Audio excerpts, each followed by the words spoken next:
Hello, everybody. Welcome to an episode of Two Gays, One Episode. We're beginning with a new series. And what is that series, Alex? It's Fullmetal Alchemist, the show that was released in 2003. I'm Alex. And I am Goat Jesus. I don't like this new host we got. He doesn't know the way to do things. I'm shaking it up. It's a new show, a new beginning. It's time for us to out with the old and with the new. Hello, skies of gray. Goodbye, clouds of blue, or whatever. I don't know. So, the thing is, okay, FMA 2003 is one of my favorite anime shows, And for mine sure. as well. Yeah, it's got problems, but it's very unique, and it used to be really, really loved by the anime community as a whole. Until that Jezebel, Fullmetal Alchemist Brotherhood showed up and stole its lunch money. It did. Now, here's the thing. FMA Brotherhood is following the manga for the most part. There are some things that it deviates from. A lot of people haven't even read the manga, which I think is... You can't say it follows the manga if you haven't read the manga. I'm just putting it out there. But they've heard that.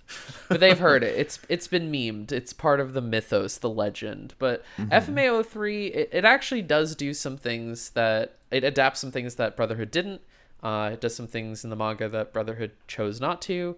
And I think it's overall a superior show in terms of artistic direction. And I think as the years go on, that is much more clear that just the visuals of it. The thing that bothers me is not that I don't think Brotherhood's a bad show. I don't dislike it. The thing that bothers me is as soon as it came out and as soon as people started talking about it, it became like Fullmetal Alchemist 2003 is this redheaded stepchild, this awful malformed show that we thought was good because we didn't know better, and it's so frustrating because it's the discourse is everywhere. How many times have people heard someone say like, oh, FMA was pretty good, but then Brotherhood came along and it just made it seem obsolete or something like that. Like it's just I find that frustrating. Well, I find the soundtrack in FMA 03 better. I find the visual and the directing better, and I find the character writing better, which is a surprising element of it. I think it's even better than the manga as far as just the character drama goes, and as far as being a it is action oriented and it is very exciting. But I do think that it succeeds and has its own identity due to its strong interpersonal connections between the cast of characters and how the characters that are introduced are important throughout the whole series. They're not forgotten about. And I think sometimes in the manga and in Extension Brotherhood, there are characters that just get left in the dust. And that's something that, for example, Izumi, which is a character that we'll meet later on, gets forgotten about throughout most of the manga and is introduced at the very end again. Right. But it just feels like you feel like a hole in the series because of that absence, and the new characters that are there to fill it feel like reactionary. Yeah, without making a comparison, I think existence. Izumi is super good in FMA 2003. She's one of my favorite characters. So. Yeah. But she's not in this episode, so no. But we have other characters as an example that are actually in this episode that get reintroduced in significant ways. And I think as a pilot, it's really quite effective. The first episode, and in some cases, that's exclusive to this series.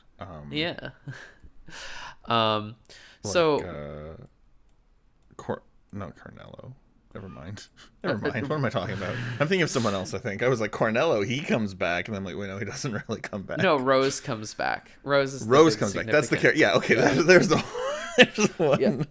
Rose comes back. Okay, so we opened the first episode of FMA 2003 with this incredible, gripping, horrifying, Disney-esque opening. So we have these two brothers kind of just like sitting in this room, chillaxing and everything, and they've got this weird circle in front of them, and they start doing this weird ritual in it, and I'm trying to describe it as if nobody's ever heard of it. No one knows what and they're human beings which have 4 appendages, 2 legs and 2 arms. It's stormy outside.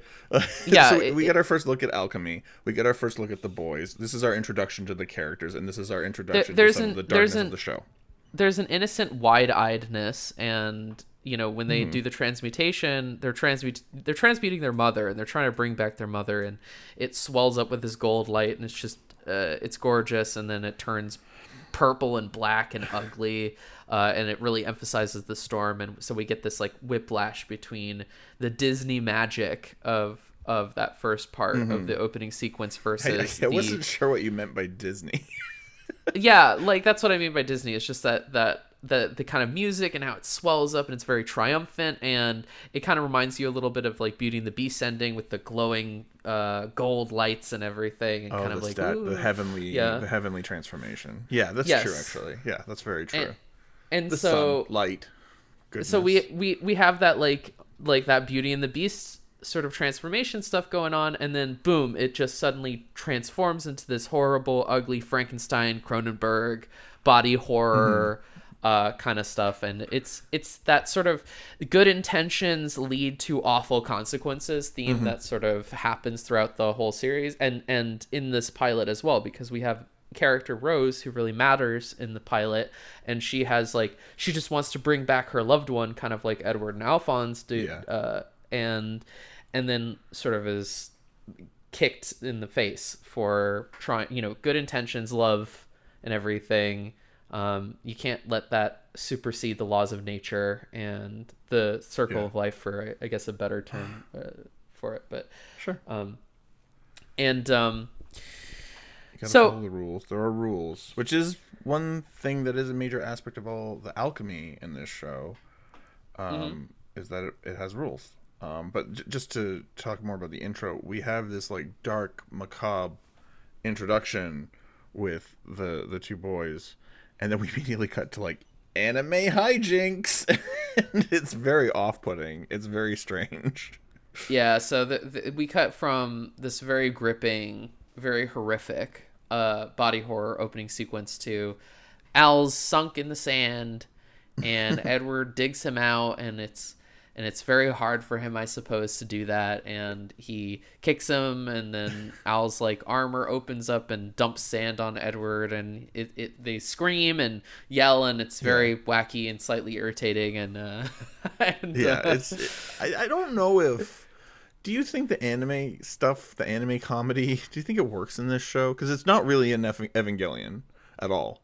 We just watched everything Evangelion, so it's right. Not really So in Ava, there is some comedy stuff, even in the pilot with Misato, right, where she's in the car and she's thinking to herself, like, oh my God, this car was new and now it's all beaten up, and what am I going to do about this dress? No, it's not very anime. It feels very like almost a soap opera drama kind of comedy or something. It feels much more in the live action vein of things, whereas this is like trying to be like, the characters are bouncing around like cartoon characters and screaming and yelling and everything like that. And I don't think it works for this series in particular, because this series is a lot darker and more somber overall, I think.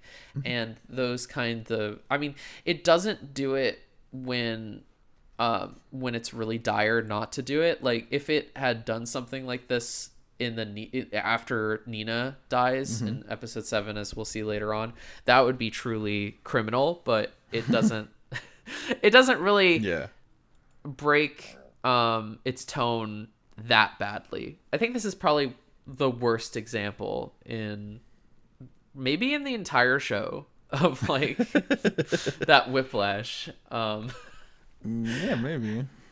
And it's something that the manga does a lot. The manga is very comedy based, and I think that they're trying to evoke that. The manga is not very challenging. It's honestly not even that heady and everything. It's philosophically would you say it's clearly in the category of a shonen show?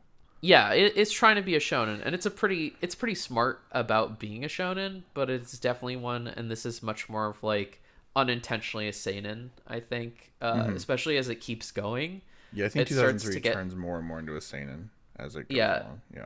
It kind of starts off being like, okay, we're kind of at maybe like a 12-year-old demographic or something like that, and then by the end it becomes like about like economics and politics and all this and objectivism and all this kind of crazy stuff. So yes, objectivism. Whoa, yeah. Yeah. It in this opening pilot, the core conflict though is about religious dogma. I would say that's the overall theme of the first 2 episodes. It's like dogmatic belief and everything. And so Edward and Alphonse, they find themselves in this town called Lior, and we get a lot of interesting world building that I sort of like, where we have a wine fountain, which is weird and cool and out there, and it's not actually in the manga. And then you get other things like watching as everyone takes a moment of silence to pray, which is not in the manga or Brotherhood as well, where they listen to the radio all in sync with one another. In Brotherhood, they decided to adapt it in such a way where you just hear the radio in the background, but here they really emphasize that everyone's like a super believer, in a way that is very like show don't tell. And I really appreciate that, where you have just everyone in prayer. And I think it starts to set up like a little bit of a mystery. It shows how important Cornello is to this town that we're going to be spending the next 2 episodes in. That he is, everyone has to stop what they're doing to go listen to him, and he's respected and he's beloved. And I think it does add something for sure. It sets up this mystery, right, where you have this rich town, but everyone's weirdly culty, and so you're kind of like, okay, well, is this guy good or not? And that seems to be like a really big question. They also bring up some interesting stuff where we have a scene of Cornello talking to one of his grunts. I think Clay or something is his name, Craig, something like that. And he convinces him that Edward and Alphonse are evil using very sound logic in the framework of the overall show, which is like, they're the military, they're imperializing, we're kind of like, we're defending our own land here from these guys. And that's something that really is relevant to the overall bigger picture of FMA as a whole too, because a lot of it has to do with like colonization and invading kind of like foreign countries and other things like that. So we're setting up really broad themes, I think, in the pilot that tie into the overall show. We also bring up alchemy and really like demonstrate what the concept is in a very succinct and successful way. And this is something that it really does very well as an adaptation, but the source material did excellently too. Just showing the radio getting broken and kind of the repairing of it through alchemy really visually kind of just shows you that, okay, you make a circle and you zap it, and then it fixes things or transforms things. And you alluded to this earlier, but there is kind of a distinction between a soft and a hard magic system. Do you know what the distinction is, actually? I probably did at some point, but I don't at this moment. Right. So a soft magic is basically where everything's loosey-goosey and it's very Lord of the Rings. Like, magic doesn't have like fine rules or anything like that. It's a non-rule based magic system. Like, magic stuff happens essentially, and it's very vague about it. And then a hard magic system is very specific and it's more spiritual, more religious. You can the soft magic is very religious and hard magic is very like science. And FMA as a whole, as a franchise, is very middle of the road. It kind of doesn't really dedicate itself one way or another to it, because it does lay out the rules, but the rules are easily shifted and bent, and we so well, there is a religious spiritual element to alchemy, even the scientific aspect. They're never really clear on like how much power is needed. They bring up in later episodes of 03 that you need to train your mind and body, and if you don't have a strong body, then you can't do alchemy on a grander scale and everything like that. And so you have to be willing to train that. And we see like this alchemy exam leader and this guy failing at it, and even though he's getting the principles right, all you need to do is just draw a circle good, and but he's not able to do it good.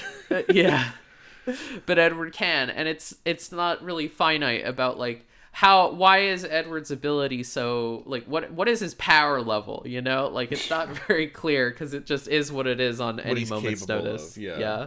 Well, I mean, no magic system in any story I've seen, unless it's like extremely like engineer based or something, is really like not going to be wishy-washy, because there's going to be scenarios and situations where things are unclear and you just kind of have to write whatever you're going to write.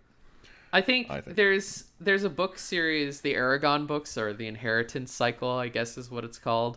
And I read them when I was a kid, and they're very ludicrous about their magic system, because they try to be very scientific with it, and that leads to this horrific downward spiral, this power creep where everything just becomes insane. Like, if I can do this simple thing with magic, then all I need to do to kill someone is just snap their brainstem using my eyes, you know, just looking at them funny or whatever. And then that creates like a scenario where the main characters are like doing that on a scale of like 500 plus people. But then you have these counter sorcerers who come in who try and like look at them funny back in the right way to stop them from looking funny at other people. And it just becomes this insane mishmash of like, you know, magic is much better, I think, when you're just throwing fireballs at people. Kind of. I think if you justify something emotionally or structurally, that works a lot better than if you if you're just what am I trying to say? Then if you have even a rule system, as long as every action is motivated and justified, and not and you don't see the writer kind of maneuvering or changing things to get the ending they want, I think that has some value in it. I think FMA does, in spite of being not, it says it's very scientific. It's not super duper scientific, but in spite of its magic system being kind of softish, like hardish, softish, it's kind of in between. It never really bothers me at all, because the characters don't do anything to convenience themselves, really. Like, they don't like Deus Ex Machina their way out using a special magical ability. Not really. No. So they kind of have tropes or staples that they do. It's not like Edward, like, that's kind of what the equivalent exchange thing is like he can only do so much because he can only work with what he has. And he only really does a lot of like earth bending from Avatar, pretty much. Kind of, yeah. Yeah. More or less. Yeah. That's his power for the most part. He does a lot of conjuration. He'll make like weapons, or FMA, when it's at its best, it's doing stuff that does feel very sciencey, where he's just like, oh, I turned this into aluminium using blah blah blah, and did you say aluminium in a British way? Anyway, go on. It just feels very neat when you have a character walk through their explanation of like how they logically turned carbon into or turned something like hard like diamond into if they explain if he explains pencil. What he did, that can be cool. If it's like, oh, I transmuted this, like, it's all about transmutations, right? Transmutations are an actual thing, not a real thing, but like they're a historical thing that was believed to be possible.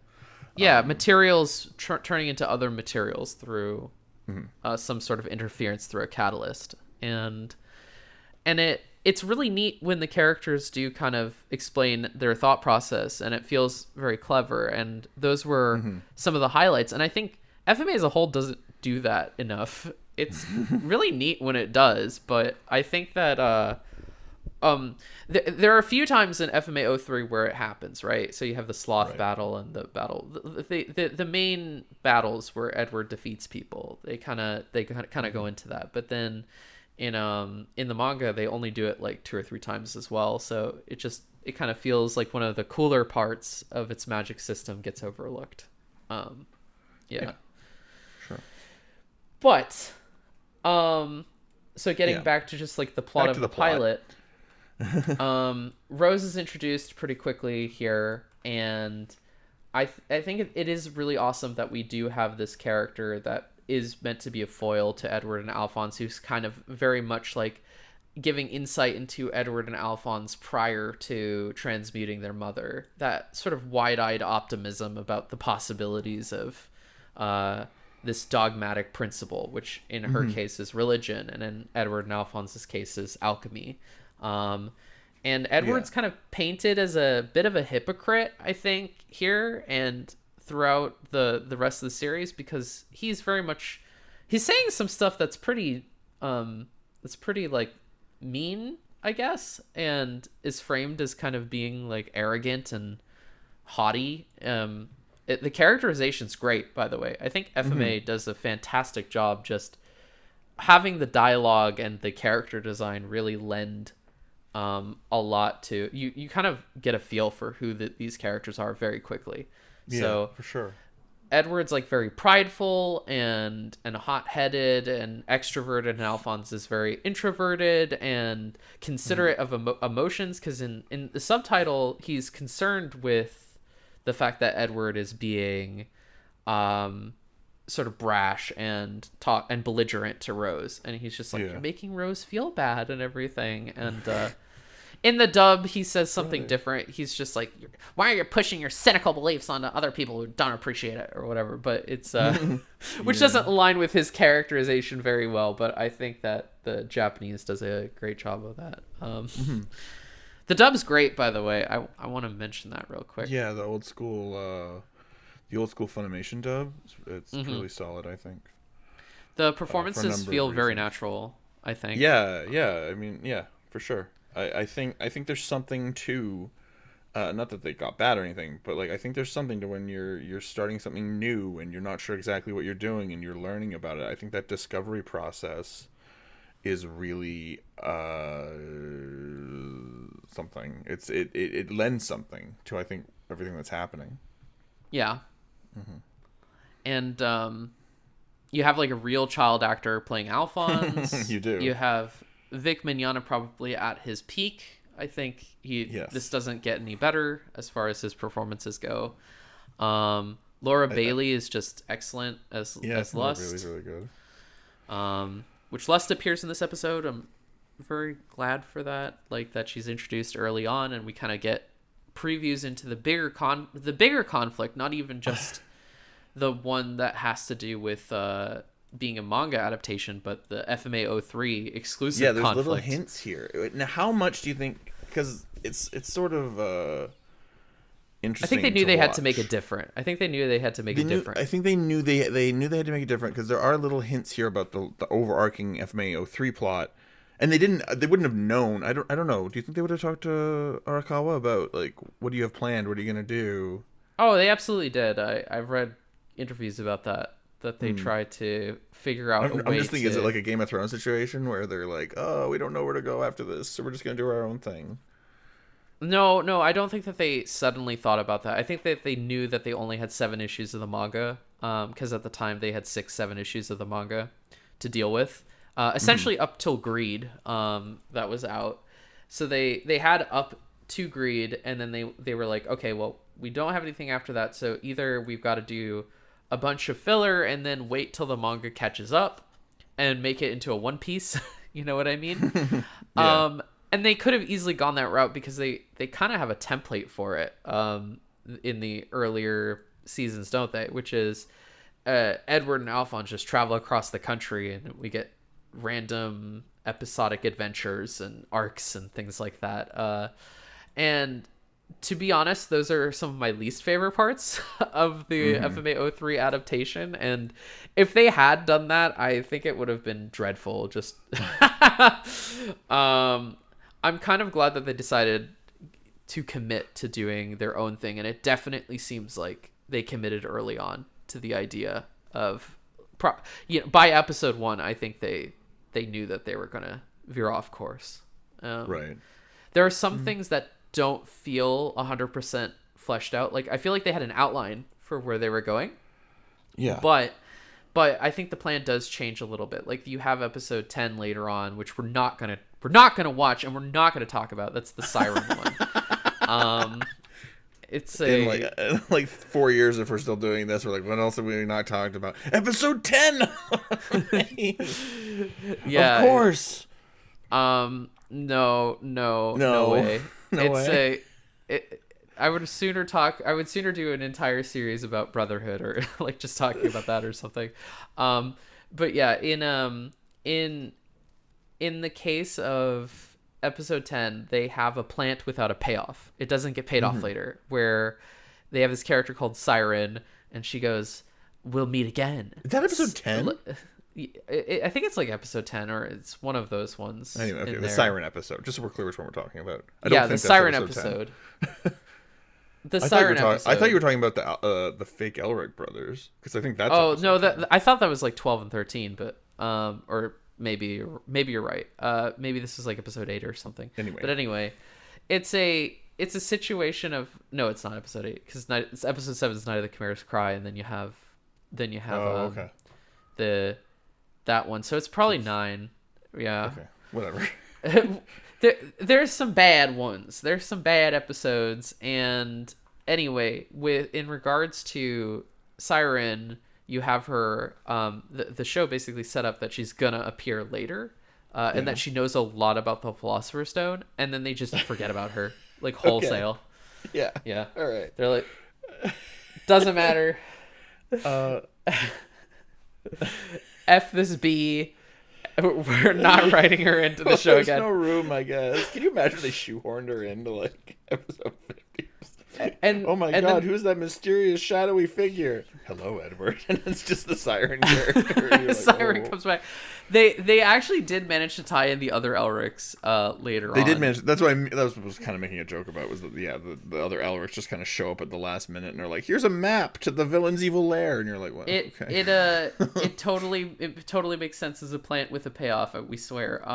And there's also the Majahal stuff, episode 4, that they tie in later in a very clunky way, where it almost feels like the Majahal episode was a thorn in their side for what they wanted to do, because they wanted Greed to essentially teach Edward how to kill, because he's a very dogmatic person, and one of his principles is never to take from others, essentially.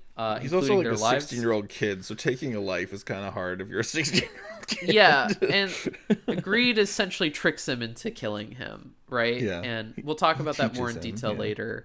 But then they have this like, "Brother, what about Taj Mahal that you killed in episode 4? And Edward's like, "That didn't count. That was an accident." And they try to like lampshade how it totally is. That's not even a payoff. That's just like them addressing plot holes.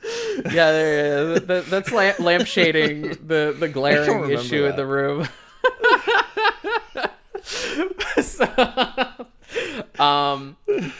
So there's some Brother, your alchemy powers seem a little inconsistent.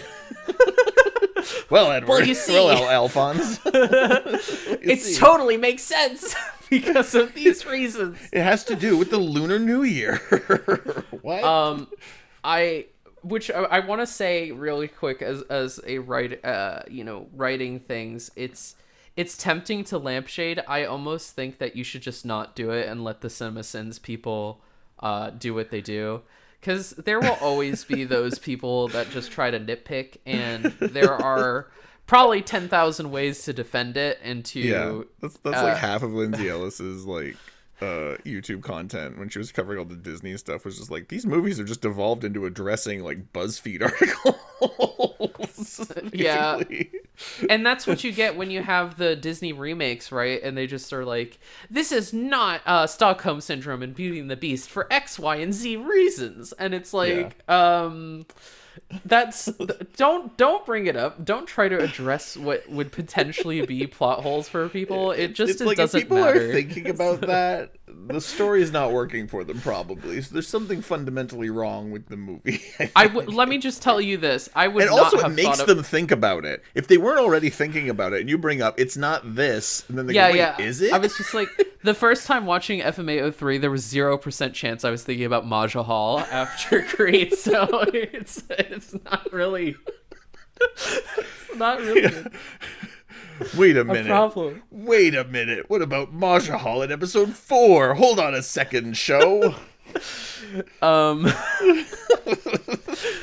let's take it back to the plot again of episode 1. Let's go back to FMA. Yeah, episode we just 1 again. We keep going back. We keep going on these tangents. There were points. These were purposeful tangents where we wanted to discuss the way the show was adapted. That was the question I asked was, how much do you think they knew as they were making the season? Yes. And I think that they knew quite a bit. I think not much, by the way. That's my answer. I don't think they had a clear plan. I think they knew quite a bit, but not like fully. Like it wasn't fleshed out completely. They had a Bible. They probably had a direction. I don't think that they knew exactly if they were going to do Father or Dante. I think they were probably holding out. I don't think they knew about Dante yet. I don't think they had a clear beat on like the homunculi. By the time we get to episode 30, they know. Like, I'm just gonna. Yeah, probably around episode. A little after that, because there's a scene.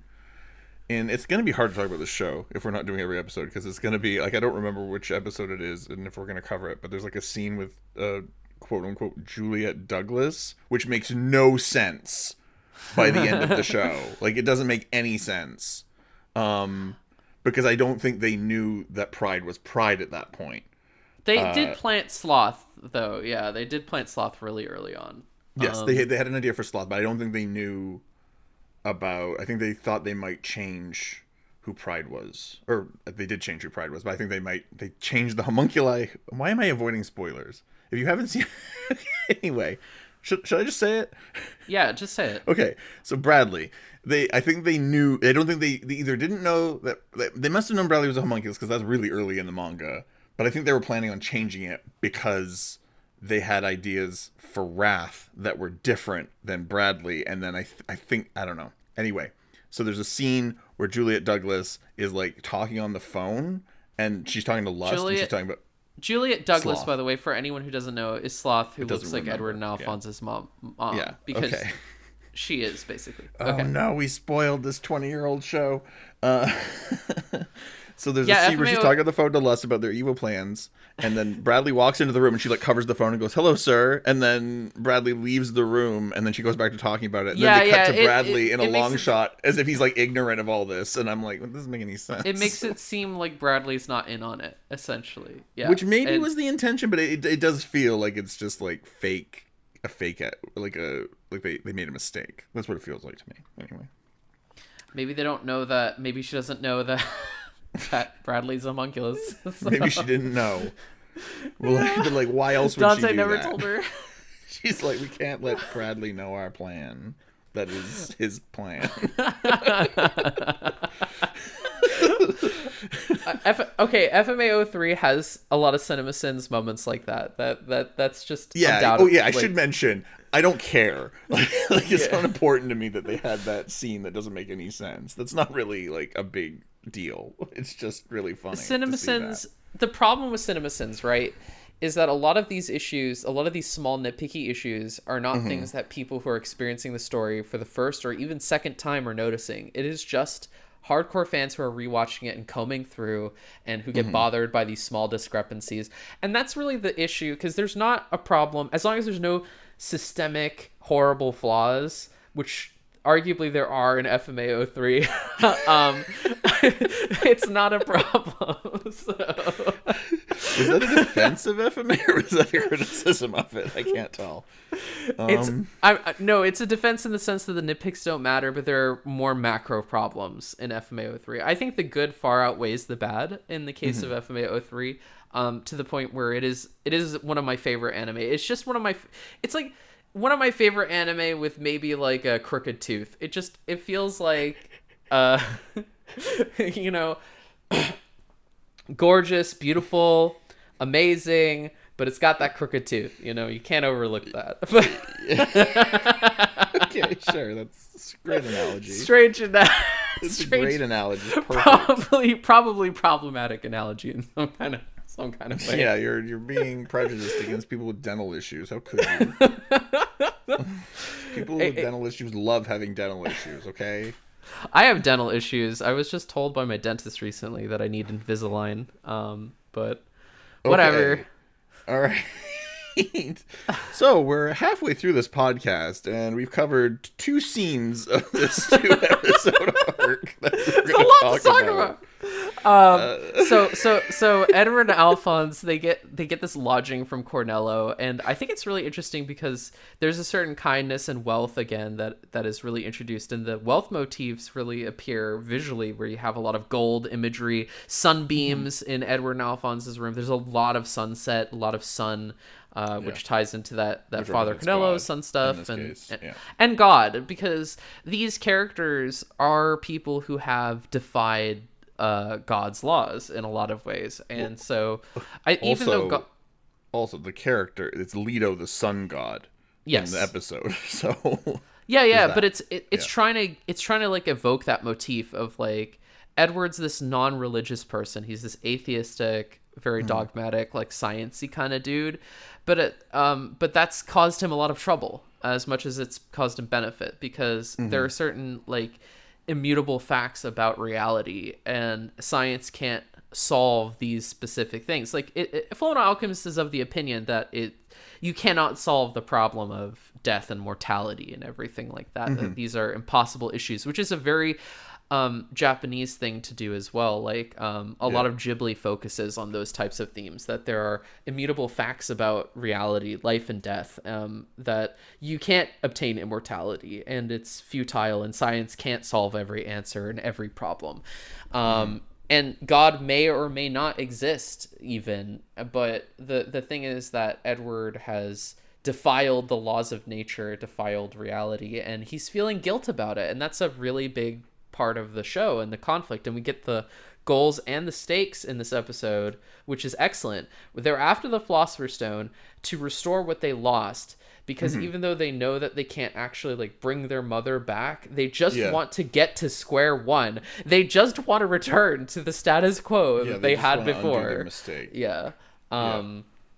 And it is very also Frankenstein in that way, where Frankenstein makes this monster having impeded upon the laws of reality, and the monster's haunting him. It's chasing him down. That's what the book is about, is like you have this guy who's running away from this monster that he's created, and all he wants to do is kill the monster and return to status quo before he even brought him to life. And that's kind of like what FMA is channeling here. Well, I think in FMA in particular, the because it's especially O3, because Brotherhood kind of has the equivalent exchange thing going on as a B theme, but I think in FMA O3 it's like an A theme. It's like the most important it's thing definitely they want to tell you about is if you want anything, you have to pay something of equal value to get it. Even though it also, but anyway, that's later. We'll get into that later. But yeah, so that's at the forefront, is that you have to. So only the thing I was getting at is only life. Excuse me, sorry, I bumped my mic. Is only life can pay for life. And even then, you just because you get life back, it's very monkey's paw-esque. Just because you get that life back doesn't mean you're going to get it back in the way you wanted it. That's a huge theme of this.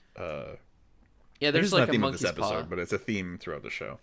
And I think that, as we'll find out with the homunculi, right, it's like they're wanting to return to the status quo ultimately as well, like before it even happened and everything. Yes, so that's what we'll find out later. But in terms of this episode, so let's try and dial us back a bit to talk about this episode. So what we have is, as our inciting incident, is basically Edward finds out that Cornello has a Philosopher's Stone, right? Yeah, I think that it's a pretty late inciting incident for the pilot, right? Where I think honestly the inciting incident is just arriving at Lior. I think that's actually more accurately what it is, because so you have the status quo of Edward and Alphonse.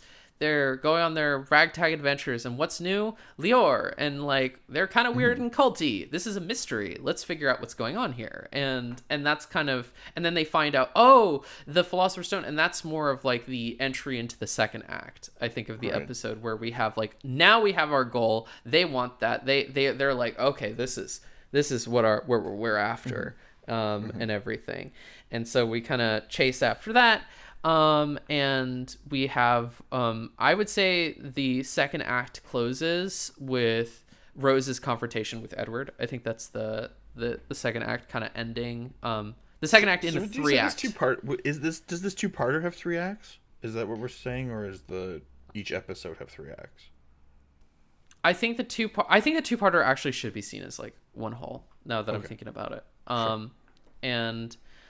And so yeah, let's treat it like that. So I'd say Act 1, I'd say sequence 1 in a 4 sequence structure Hmm. uh ends there, like, or actually yeah, it ends with like Edward and Rose confronting, and then at the end of the episode is the end of the 2nd sequence, and then Hmm. halfway through the next episode is the 3rd sequence, and the climax and everything, and then the hook for uh the bigger show as a whole, which the Hmm. hook I would say is the intrigue with the homunculi and everything like that, like Yeah, because the who resolution are is these. they defeat Cornello. So Yeah, they defeat Cornello in a really lame Pixar way, right? Where they have Pixar, a, I say Pixar because they've done it like more than once at this point, which is the right? megaphone reveal of the villain's Oh, plot. They did that. it. Oh, okay. I was thinking of their like They do kaiju that. battle with They do statues and that stuff. in But Monsters Inc. and Coco, where they have the villain just over the microphone explain their evil plot, and then everyone's just like, "Wow, that's an evil plot. We didn't know that." And then that's how it resolves the conflict. It's probably one of the worst tropes, actually, like ever. it was really common back then, like in the '90s and early 2000s. Was like, get him on a hot mic. That's how you beat the bad guy. Get him on a hot mic. So how does The it reason feel to, subjugate the innocent, Mister Blackheart? Well, it feels quite nice, but no one will ever know that. And they've just been like the secretly reason recording why him. it sucks is because it relies on villain monologuing, and which is a bad trope in of itself, where the Yeah. villains highlight their plan that's very obvious and the characters already know, and they just restate it for them pretty much. And then it also relies on a resolution for the conflict that is completely unrelated to the core emotion of Yeah. anything. So it's like hot miking someone is not a emotionally satisfying way to conclude a story arc. You Yeah. know what I mean? Um, it doesn't feel It's like kind of cathartic. That's the main thing, is to hear, this evil, deceptive person be exposed. But you probably need to be a little cleverer than just like recording them when they think no one's well, listening. I think the easier and better solution would have been to bring Cornello out into the public and show him to the public directly that it is alchemy, like reveal that he Hmm. is an alchemist. And the way that you do that is to engage him in a battle and lure him into the public square and like Yeah. just like literally show Yeah, people I that guess. it's Uh, alchemy. So I mean, it's fine. Cornello's kind of a dunce. He's just like he's just the villain of the week, really, for this episode. So it's not really a big deal if he's lame. the Um, manga, I mean, in the manga, this is like weirdly episodic, very shonen, very inconsequential. Lior kind of matters in the manga, but kind of not as well. None of the characters introduced here, or even the themes, is it matter like that Brotherhood where they much. revisit it, where They Hohenheim goes revisit back it there? very briefly, and it's just like, oh, Yeah, we had a genocide that took place, like and now we're at some point, rebuilding. and now we're cool and everything's great. There is like an optimism in the manga that I think can be a little bit foolhardy at some points, and that's one of them, where it's just like, oh, we were imperialized, but it's all good, and like that's strange, that's weird. But there's a life will resolve itself and return to normal kind of thing that Arakawa believes in. She's like a farmer, the author of this, and so there's a lot of, I think, like problematic beliefs in terms of just like pull yourself up by your bootstraps, and that'll solve everything, and life is a circle and it will constantly return to status quo, and it doesn't really matter how. She just feels like one of those like climate change deniers, but in like a very Asian way. Like, where she doesn't actually deny that climate change is a thing. She just doesn't think that you have to worry about it. That's generally the vibe I get from Arakawa.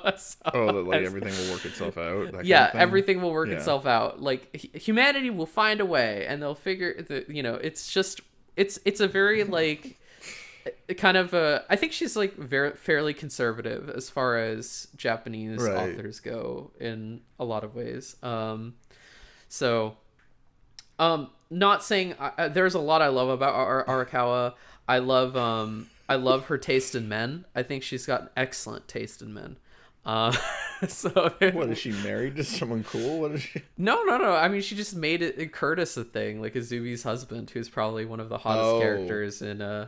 See, this is two gays, one episode. The horniest this podcast has ever gotten. Yeah, well, now we're getting to the fan service that I'm into. So. Are you implying that Evangelion was the fan service I was into? No.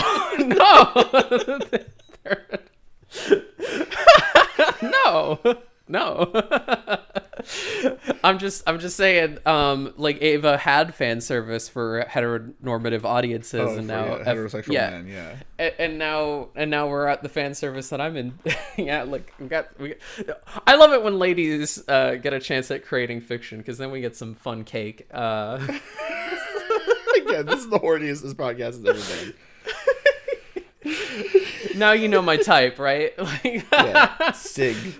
Izumi has great taste in men. I'm just saying, and Izumi has great taste in men. I guess, Izumi has, Arakawa though, because all her men are just like, wow. Like, I mean, apart from Armstrong is kind of like, no. I mean, his body is nice, but if you got to put a paper bag on that man.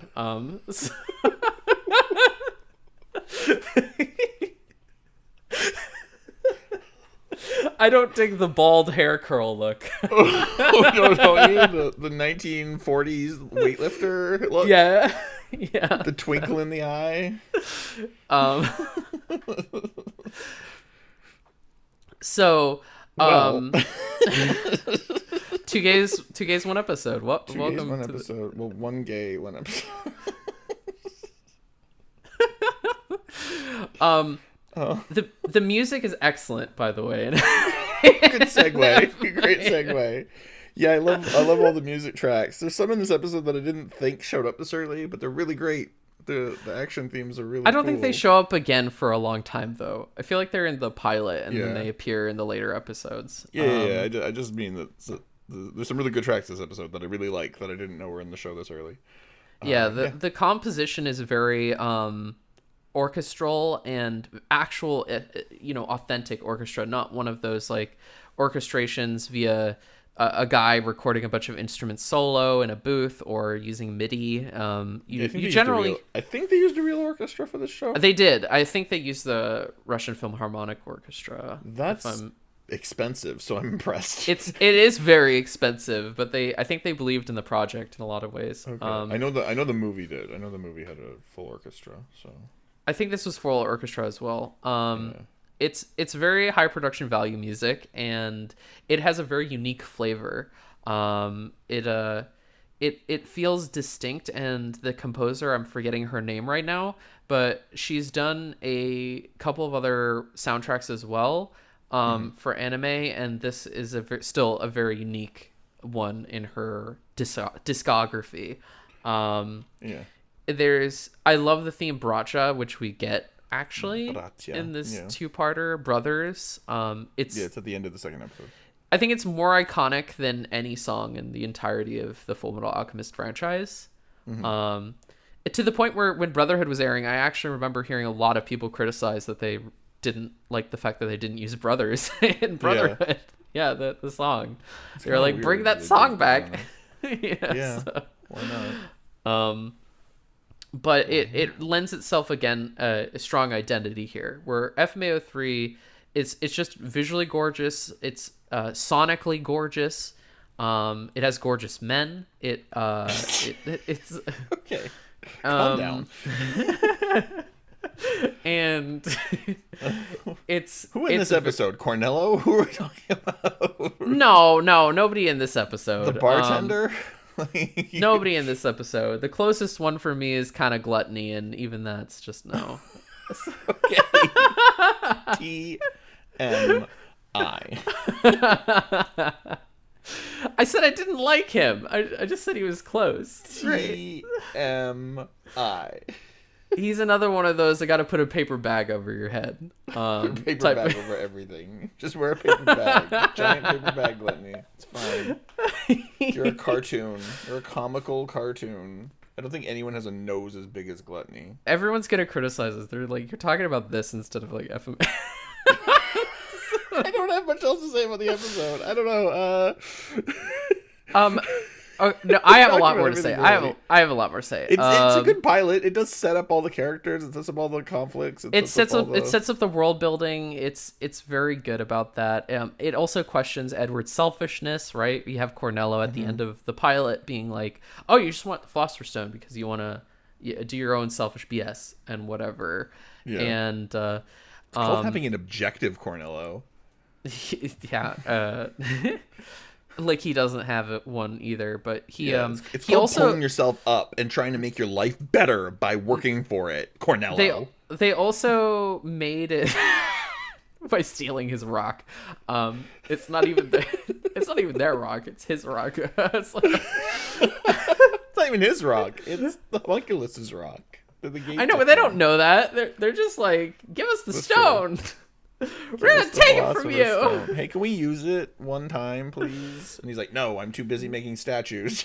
It is kind of like weirdly I don't know. They could have made a deal where it's like, hey, we'll leave your town alone and you can run this whole cult business. We're the military. We don't have to bring anyone in. We just want to use it real quick. We'll give it back. It's just a borrow. It's not like a keep-see, you know. The whole conflict could have been resolved with just a little bit of haggling. Him and ruin his whole thing. Yeah. And try to take the stone by force. Like actually, Edward and Alphonse are kind of evil. Now that I'm thinking about it, they did. Well. They also question if he's doing it. If Edward's doing it for Rose, like, does he have a thing for Rose and want to help her? That's one of the questions. Yeah. Rose becomes like a main love interest at the end, which is interesting. Is that in the manga? No, it's not in the manga. Yeah. I think originally maybe there was some hints at that. There was, believe it or not, there was actually a beta version of the manga where yeah, it was like a one shot. FMA wasn't really meant to go on for very long. And Edward, I think, had a character in there that was like kind of Rose adjacent that was meant to be a love interest, but that didn't turn out to be like canon. And anyway, it's a whole thing. Edward didn't have his red cloak in that either, from what I remember. I don't know. There was some differences. It's been years. So we also get like a little bit of preview in this pilot to the anti-transhumanism in some ways. FMA kind of has like a thing against augmenting your body using artificial, like, organic means. If it's cool if it's like metal inorganic. And I see what you're saying. No, inorganic. Okay, yeah. It's cool if you put on what is essentially a peg leg, or not, if you make parts of your body distinctly separate, but if you try to warp your body itself, that's bad. And that's kind of like a theme throughout. Yeah, it's a theme throughout both the manga and this, I think, by extension. Originally in the manga, but it's previewed here. It's more of that Hiromu Arakawa, like, kind of like semi-conservative kind of leanings, subtext. I'm not sure I see that, but yeah. It's there because you have, like, in the manga, for example, the You said chimera comes up in this episode. What happens in this episode?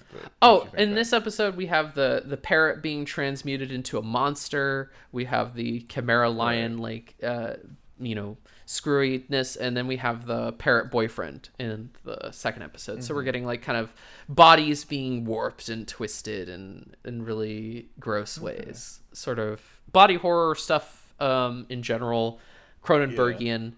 Does that connect to a theme though?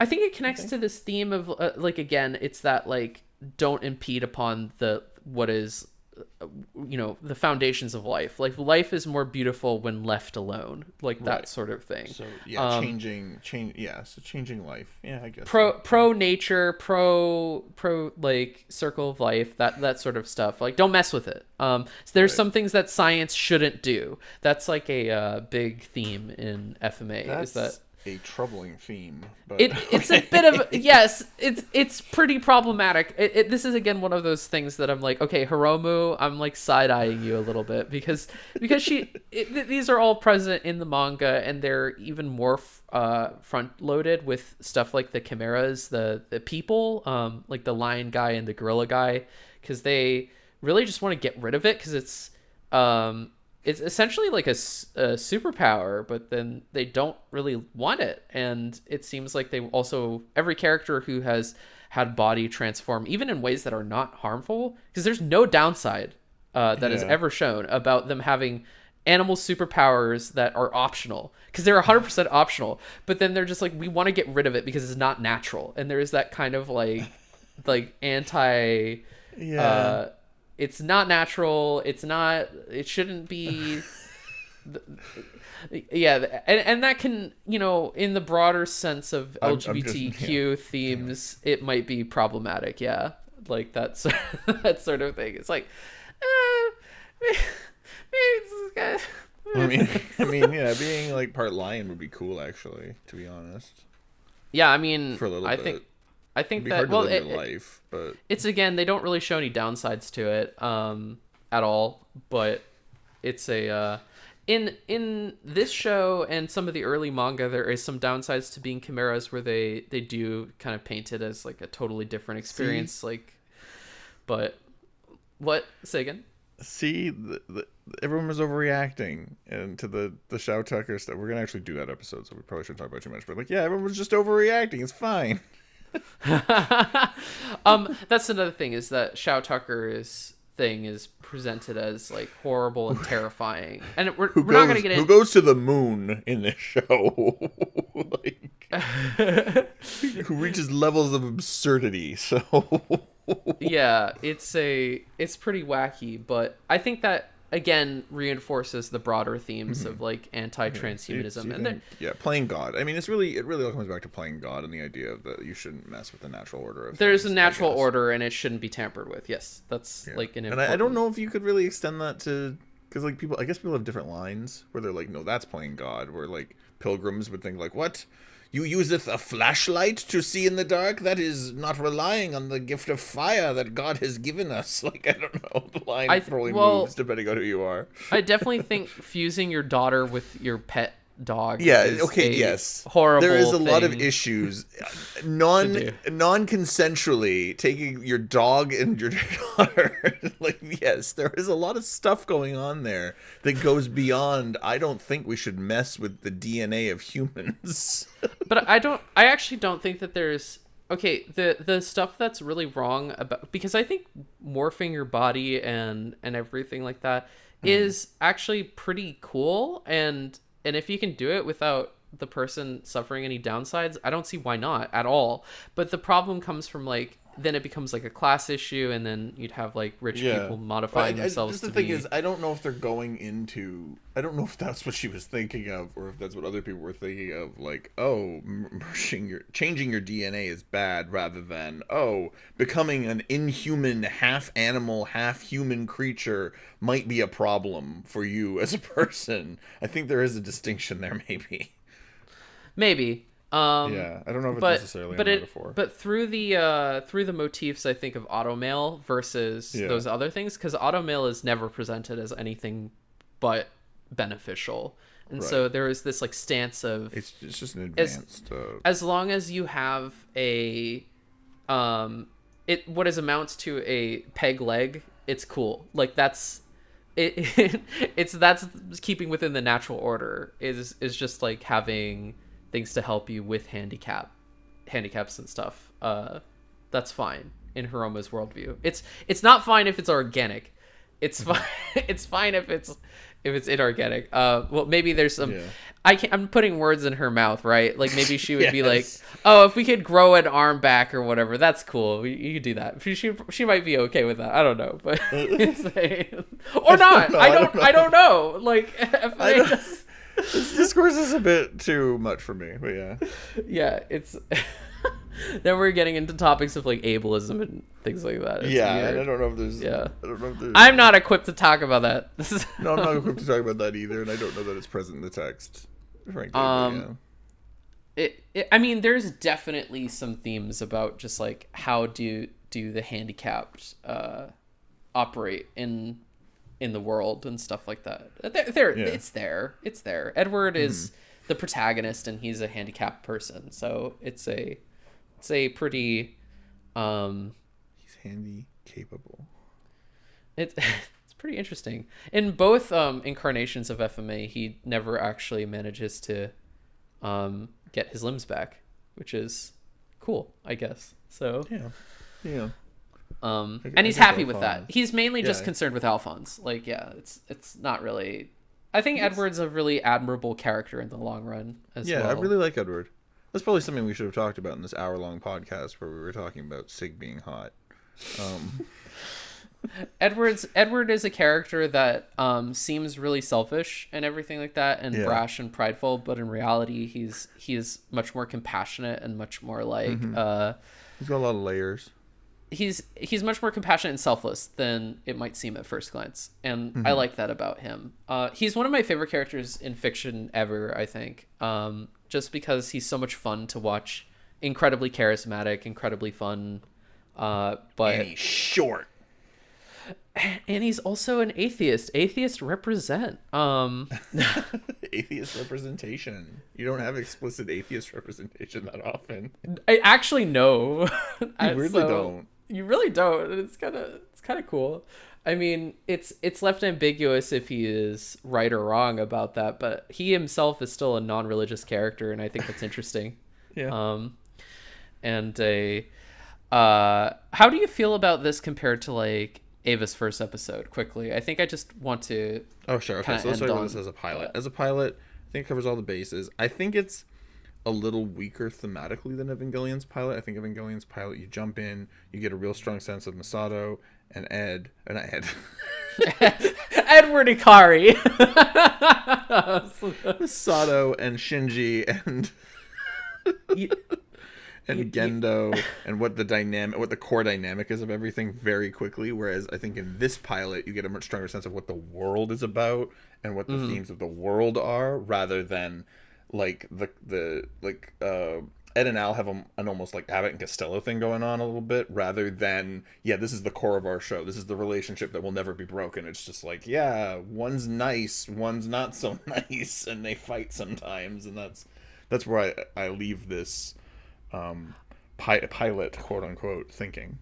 I think there are broader comparisons to be made in the sense that now that I'm like actually thinking about it, Edward is sort of similar to Shinji in some ways, where you have a character who despises their father and has like a really harsh relationship. Come up in this episode. No, it doesn't. This is more of like a bigger picture kind of thing. But his mother is also missing or dead, and there's that kind of like conflict of my mother's dead, but my father's alive, but I hate him, and there's that sort of inner turmoil. So I wonder if there's actually some kind of influence, or if they're just both trying to be Star Wars or something. I don't know, but it's a I remember Hiromu Arakawa actually saying that she was inspired by Star Wars for to make Edward a handicapped character with the missing arm and everything that comes from Luke. Oh. And interesting. And the father conflict also might come from Luke Skywalker in some ways. Huh. I think Edward's cooler than Luke Skywalker. Hot take, I guess. So, but I mean, he's just more. He has more dimensionality, I think, than Luke. Luke's a little simpler. It's a movie trilogy versus an entire super long series, so that's okay. What do you think this episode tells you about Edward? Tells you about Luke is what I was gonna say. Tells you about Edward. I think it tells me that he, like I said, that he is somebody who is very arrogant and prideful, but is also well-meaning in the combination with the second episode, where he's trying to give Rose advice and everything and sort of like lead her on the right path, but being kind of hypocritical, kind of snobbish about it at the same time. He is a character that is also very self-conscious in like a lot of ways, with the short joke stuff kind of hammering that home. I was actually going to say the short jokes are annoying, but it makes him it does that thing that all like, the hero's journey you're supposed to do is make your hero somewhat disadvantaged in some way, so that having the metal arm and being tiny, being a little guy, kind of it makes him scrappy. It makes you want to see him succeed because he's the underdog. He is very much an underdog. He's also a kid in an adult's world. You know, they say that he's part of the military and everything. And it's like, how is this 15-year-old kid part of the military? What's going on there? He's also a bit of a power fantasy. There's a little bit of that going on.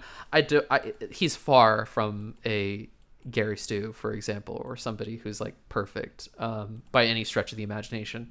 But he's very powerful in a key way, which is also a piece of writing advice that a lot of writers have, where it's like your character is extremely flawed, but they're really powerful in this one way, right? Where Batman is he's got a lot of like problems and issues and everything like that, and psychological trauma, but he's also the world's greatest detective. So it's like you have all these negative traits and then one really positive trait. And for Edward, he can do clap alchemy, which is he doesn't need a circle.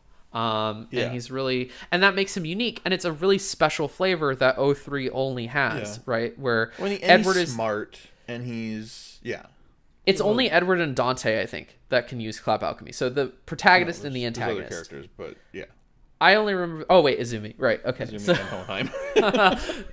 Well, dang. So never mind. But I forget what I said. I forget what I said. But at least early on in the show, for a good maybe 20 or so episodes, give or take. It is what makes him special. It's what makes him special. It's like, okay, this is our protagonist because in spite of all of his flaws and weaknesses, he has this incredible strength, and he's also a very determined and driven character too. He's like beelining it to that Philosopher's Stone goal. I really appreciate that like decisive singular goal really helps drive the overall plot of it, and it's something that that this series does even better than a lot of shonen of its kind. You'll have like a goal and stuff sometimes, but it's pretty vague, whether that's the One Piece or I don't know, Naruto just doing whatever Naruto does. He doesn't really have anything. I don't know what Naruto does. I've watched a lot of Naruto, actually. I have no idea what his name is. Yeah, he's not a very goal-driven character. He wants to be the leader or something. He wants to be the Hokage or something, right? Is that what he wants? Okay. Well, with One Piece, he's right. It's like we're after the One Piece, but we don't even tangibly know what it even is. It's like chasing a concept. So it's whereas here we're literally rock solid, right? The world's like longest pirate treasure hunt of all time. Yeah. I haven't watched One Piece. It's very long. I haven't gotten into it. I'm sure it's very good for everyone who's a fan of One Piece. Recently, it's actually taken a nosedive. Everyone's been losing their minds because it's been getting bad. Oh. But yeah. I hate One Piece. I think I always hated One Piece. At least all my friends who are in love with One Piece, because I have a lot of friends who are really into it, and then they made some reveals that are pissing people off. It's ending, by the way. It's starting to wrap up, so everything's coming together, and it's not making people universally happy. And I don't know, ride a pirate ship and kill a bunch of people, and everyone's gonna be very upset about it, and then he's gonna get murdered. It's gonna be the Game of Thrones ending in One Piece. I think compared to Ava, it's less mature of an episode. I think that the characterization is pretty strong in both series, but this one's more exciting. It's juvenile, yes, but it's like very hype. It's very like cool, and I think that its world is very unique and interesting. This sort of steampunk setting in a desert landscape. Maybe the desert again is another one of those Star Wars influences, right? Where we open up in the desert. Spend a lot of time in the desert. But the kind of like steampunk vibes and the overall concept of alchemy and the religiousness of it just gives it its own flavor that is very special and cool. Not to say that Ava doesn't have that, where you have the pyramid imagery and like all this like ancient scientific like neo-futurism. Shows have their own pacings too. They'll have their own tones, but they'll have their own pacings too, where it's like this is how a story is structured, and FMA is more inciting incident happens, big plot event, big action, high action, lots very of goal motion, driven, very power fantasy, right? Like fantasy stuff. Where Evangelion is more like here's 15 minutes of character drama and then 5 minutes of action. Yeah, barely even that, right? Where in Ava in episode 2, it'll have like a little bit of action to start, and then it just cuts halfway through, and then we get a bunch of characters just staring at their hands and stuff like that throughout the rest of the episode, and then at the end they tie in a little bit with action again. But it's that both of them are very like they have that body horror, like horror, cosmic horror. I think in the case of Ava, body horror. And God is very present yeah. in both of them. God religion, is questioned and present, and is part of the narrative and part of the theming and all that. Yeah, but they're totally different. It's like Shinji is much closer to Alphonse. It's like if Alphonse was the protagonist or something of FMA. Kinda. Where you have a very sensitive, quiet, like meek kind of character, and here we have the foolhardy. It's like Toji's the main character or something like that. Kinda. So. Yeah, that's not an unfair comparison in terms of personality. Yeah, and I think for me, both shows resonated with me at around similar times for totally different reasons. And FMA is just like, this is going to be a fun adventure. It's promising that. It kind of becomes less and less fun as it goes along, but I think that's cool, honestly. And it starts to become more serious as it goes along. But Ava's very serious very, very quickly. Which we will see as we continue to cover Fullmetal Alchemist 2003. Yeah, I'd say first episode's really good. Second episode's less good. There's some, we didn't go into it, we probably won't, but there's some hoke. It's hokey, low key on the hokey.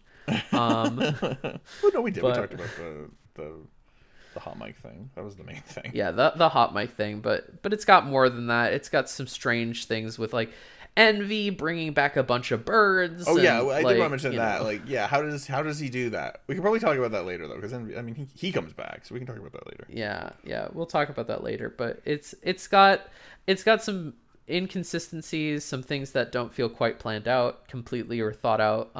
But mainly in just episode 2. I think episode 1's super good, super strong.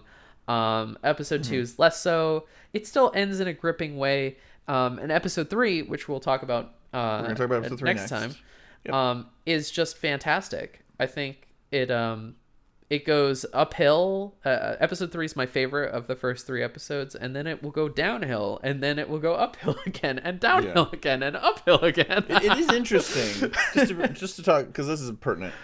Just to talk about it's interesting that they start with like here's a one-off adventure, so that you kind of get a feel for what the show is gonna be, because we have to spend like 6 or 7 episodes getting Ed to the point where he's doing this, but we got to do all the background stuff. So I think that's actually really clever to give you a status quo story. Because I watched this. This was the first episode I watched, and I didn't realize it was the first episode. Right. Interestingly, yeah. Yeah. There's a lot of points of entry for FMA. They, because of its episodic nature early on, it's pretty easy to slip in at any point. It's also easy to get confused and not know what order the stories are in if you're just watching it on Adult Swim. Yeah, the timeline is really confusing sometimes. Yeah, the timeline's really, it's like, oh, Edward's 11 here, and then he's 15 here, and then he's 11 again, and then it's like, 6 or whatever. And it's really subtle the way it's actually more clear in Brotherhood, I think, how he's aging. But here he jumps around a bit, and the design doesn't change as much as it does in... That's true. Yeah. Anyway. So join us next time. Yeah. Join me, Goat Jesus, and Alex and me, for the get it? It's like Alchemy, but Alex. For exciting commentary on which will rank the super hunks, the FMA super hunks. It'll Greed. Greed, others, Sig, Armstrong. We can throw Envy in there. Bradley, definitely. Absolutely Bradley. 100% Bradley can be thrown in there. See, this is great. I guess we don't have a bunch of 14-year-olds running around now. We have grown-ass men.